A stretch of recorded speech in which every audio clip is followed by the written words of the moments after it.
COVID-19 survivor o breastfeeding mom sa Davao City, misaysay sa iyang breastfeeding journey ug kung paunsa nakatabang nga bakunado siya dihang nagpositibo sa sakit samtang nagpa-breastfeed. Atong sayro na iyang istorya pinaagi niining report.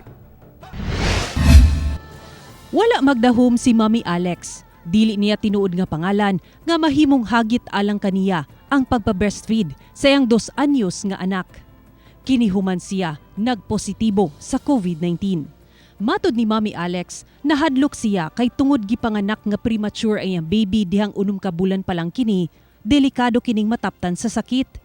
Apan gipadayon gihapon ni Mami Alex ang ilang breastfeeding journey.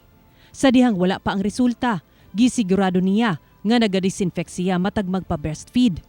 Dako iyang pagtuo nga tungod kay fully vaccinated siya, makatabang kini sa pagprotekta sa iyang anak batok sa COVID-19. Kini ilabi pa nga dihang nakahibalo siyang positibo siya sa COVID-19, nagpositibo sab ang iyang anak. Hinuon asymptomatic kini. Thinking na if ever positive ko, it means that my milk will produce antibodies. Plus na nagapadede ko na after my vaccination, it means minahatagan na nako siya og antibodies.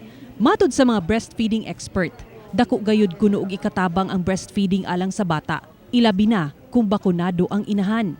So we have higher rates of antibodies from those women who got the vaccines than those women who naturally had the infection. Giklaro sab niini nga dili angay mabalaka ang buntis o breastfeeding mom nga nagpositibo sa COVID-19 kung matakdan ba ang ilang anak sa virus.